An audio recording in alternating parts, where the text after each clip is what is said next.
Good morning children. మనము ఈరోజు 9వ తరగతి పాఠ్యపుస్తకంలోని వాగ్భూషణం పాఠం 2వ భాగం చెప్పుకోబోతున్నాము. మొదటి భాగంలో మనము పాఠం ఉద్దేశం, ప్రక్రియ, రచయిత పరిచయం, ప్రవిష్క వీటన్నిటి గురించి తెలుసుకున్నాము. ఇంకా మనిషికి అంతర్లీనంగా ఉన్న శక్తులను ఉపయోగించుకొని మనం ఈ ఉపన్యాస కళను అలవాటు చేసుకోవచ్చు అనే విషయం తెలుసుకున్నాము.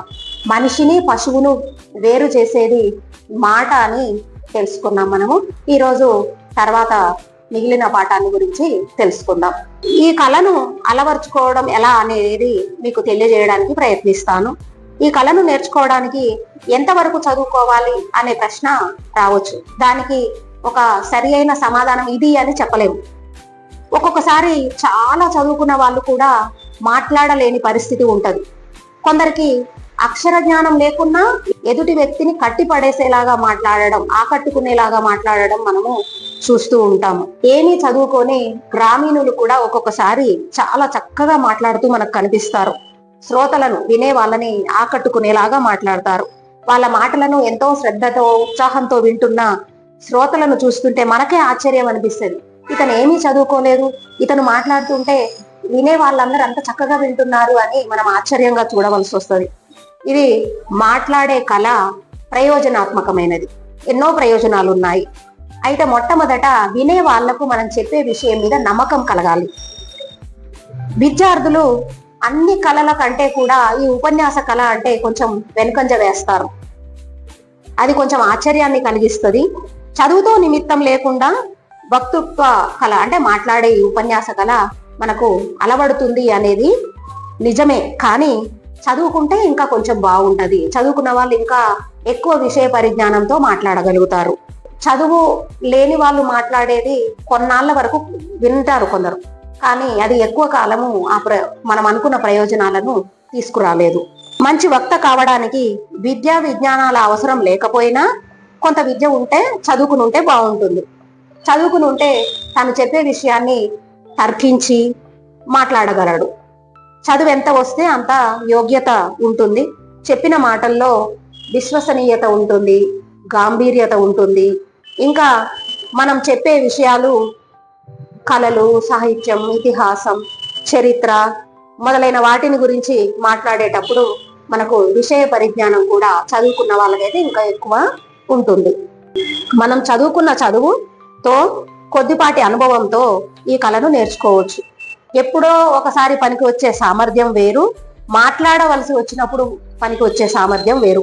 మాట్లాడేటప్పుడు మనం చాలా మర్చిపోతూ ఉంటాం. మనకు జ్ఞాపకం ఉన్నాయి అనుకున్న విషయాలు కూడా ఒక్కొక్కసారి మర్చిపోతాము. ఆ సమయంలోనే ఆ పదాలను, ఆ వాక్యాలను, ఆ విషయాన్ని మనం మర్చిపోతూ ఉంటాం. ఈ సందర్భంలో చాలా మందికి జ్ఞాపక శక్తి పనిచేయదు.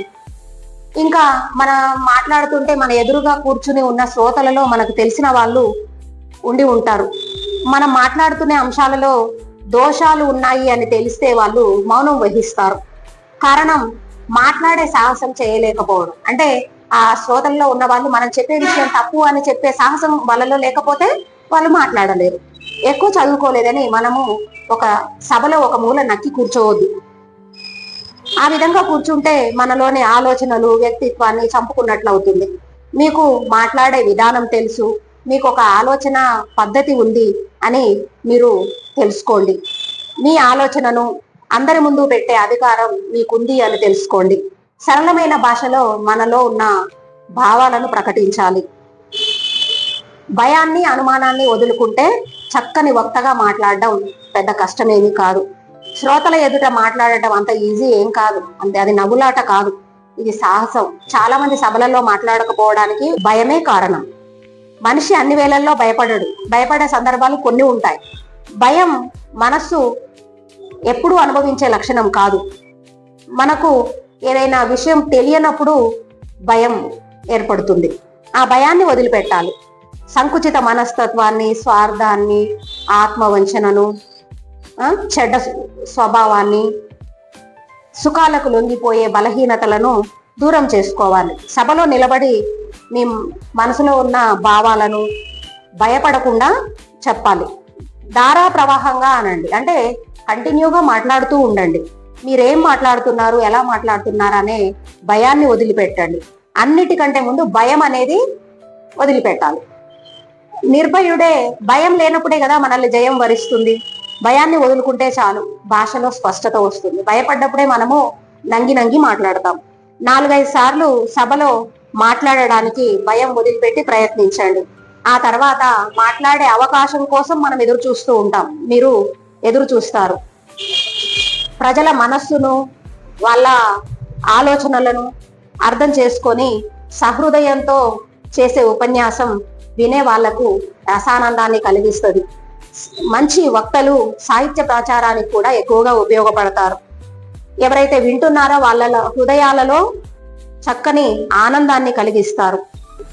మంచివాడి ఉపన్యాసంలో ఆవేశం కట్టలు తెంచుకుంటుంది. కొన్ని సందర్భాలలో ఉపన్యాసాల వల్ల ప్రజల హృదయాలలో ఆవేశం రగులుతుంది. అగ్ని పర్వతాలు పేలుతాయి. కన్నీటి పర్యంతం అవుతారు.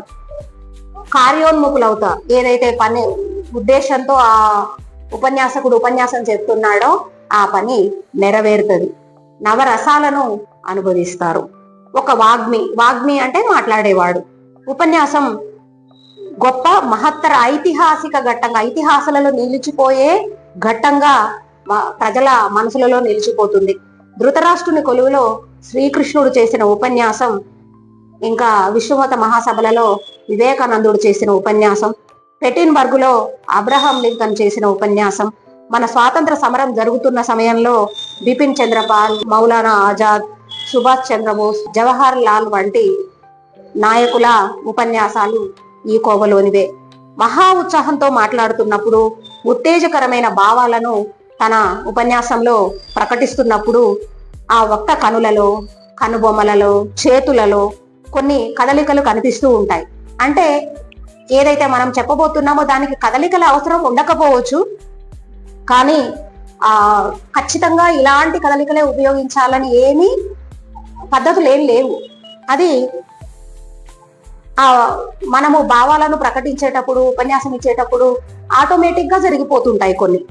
అయితే దీనికి మరి భావాలను ప్రకటించేటప్పుడు ఇలాంటి చేష్టలు చేయాలి, అంగచాలనం అంటే చేతులు కదిలించడము, కనుబొమ్మలు కదిలించడం మొదలైనవి చేయాలి అని మనము నాట్యశాస్త్రంలో చూస్తే ఏమైనా మనకు అవగాహన కలుగుతుందేమో. కానీ ఖచ్చితంగా అంగ విన్యాసం చేయాల్సిన అవసరం ఏం లేదు. ఏ విధమైన కదలిక లేకుండా ఒక స్థానువులాగా, ఒక బొమ్మలాగా నిలబడి ఉపన్యాసం చేసిన వాళ్ళు కూడా లేకపోలేదు. మనము ఏ విషయాన్ని గురించి మాట్లాడబోతున్నాము, ఉపన్యాసంలో ఏమేమి అంశాలు మాట్లాడాలి అనేది ముఖ్యం.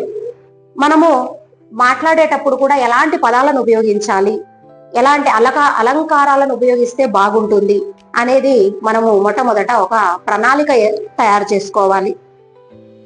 కన్నులకు కట్టినట్లుగా వర్ణించి చెప్పడంలో వక్త చాలా మెలకువతో ఉండాలి. అంటే తాను ఏం చెప్తున్నాడో తనకు తెలిసి ఉండాలి.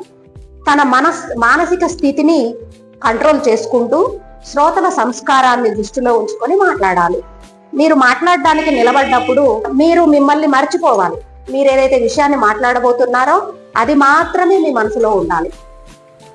మీ వేషాన్ని, మీ స్థితిని, మీరు ఎలాంటి పరిస్థితుల్లో ఉన్నారు అనేది మరిచి మీరు ఏమైతే చెప్పదలుచుకున్నారో దాని మీదనే మీ దృష్టి కేంద్రీకరించాలి.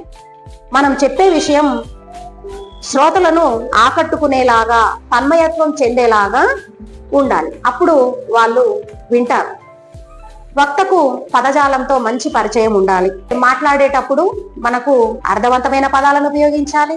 కొంచెం వ్యంగ్యాత్మకంగా కూడా మాట్లాడాలి. అప్పుడు మన మనోభావాలను చక్కగా మనం చెప్పగలుగుతాము.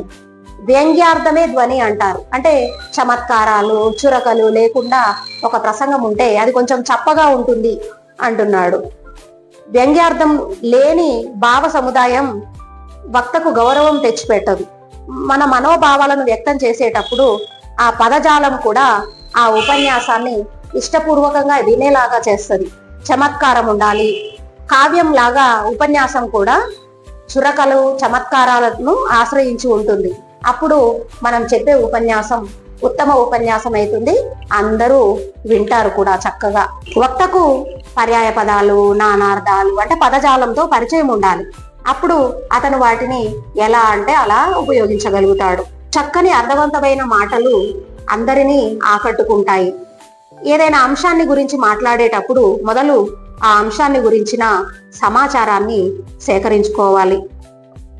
పుస్తకాలు చదవాలి, దానికోసం పత్రికలు చదవాలి. మనం ఏదైతే చెప్పబోతున్నామో ఆ అంశంలో అనుభవజ్ఞులైన వాళ్ళతో మాట్లాడాలి. ఈ విధంగా మనము సమాచారాన్ని సంపాదించుకొని ఆ సమాచారాన్ని మనము చదువుకొని దాన్ని భయం లేకుండా, అనుమానం లేకుండా మాట్లాడడానికి ప్రయత్నించాలి. లేకపోతే మాట్లాడేటప్పుడు తడబాటు కలుగుతుంది, ఓటమి కూడా ఎదురవుతుంది. ఎందుకంటే మనం మాట్లాడేటప్పుడు తడబడ్డాము అంటే మనమే ఆత్మ న్యూనతకు, అంటే మనం చక్కగా మాట్లాడలేకపోతున్నాము అనే భయము వెంటనే మనలో చొరబడుతుంది. అప్పుడు మనము ఇంకా తర్వాతి ఉపన్యాసాన్ని ఇవ్వలేము. అప్పుడప్పుడు విషయాన్ని వదిలి ఇతర అంశాల గురించి మాట్లాడుతూ ఉంటారు. మాట్లాడేటప్పుడు మళ్ళీ వెంటనే విషయంలోకి రావాలి. ఎందుకంటే అది ఎక్కడికి వెళ్ళి ఆగిపోతుంది అనేది చెప్పలేము. కాబట్టి ఎంతసేపు మనం చెప్పే విషయాన్ని గురించి మనం ఆ విషయాన్ని దాటి ఎక్కువ దూరం వెళ్ళదు. ఏ విషయం అయితే మాట్లాడుతున్నామో దాని గురించి మాట్లాడేటప్పుడు ఏవైనా మధ్యలో ఉదాహరణలు చెప్పినా మళ్ళీ వెంటనే మనం చెప్పే విషయంలోకి రావాలి. నలుగురిని కలుసుకొని వాళ్ళతో చర్చించడం వల్ల కూడా మనకు ఎక్కువ సమాచారం తెలుస్తుంది. ఇంకా పుస్తకాలు చదవడం వల్ల మనకు జ్ఞానంతో సమానమైన వైభవం, సంపద లోకంలో ఏదీ లేదు. మంచి పుస్తకాలను చదవాలి, మంచి వాళ్ళతో స్నేహం చేయాలి, వాళ్ళతో చర్చలు జరపాలి. దానివల్ల మన వాక్ శక్తి, మన మాటలు ఇంకా సంస్కరించబడతాయి. ఈ వక్తృత్వం, మాట్లాడడం, ఉపన్యాసం అనేది ఒక కళ మాత్రమే కాదు, మన జీవితాన్ని సార్థకం చేసుకునే మార్గం కూడా. ఈ విధంగా మనము వాగ్భూషణం పాఠం 2వ భాగం కూడా పూర్తి చేసుకున్నాము. తర్వాత వీడియోలో మనము పూర్తి పాఠాన్ని పూర్తి చేసుకుందాము. ఈ ఛానల్ని సబ్స్క్రైబ్ చేసుకోండి, లైక్ చేయండి, షేర్ చేయండి, మీ స్నేహితులతో కూడా పంచుకోండి. Thank you for watching.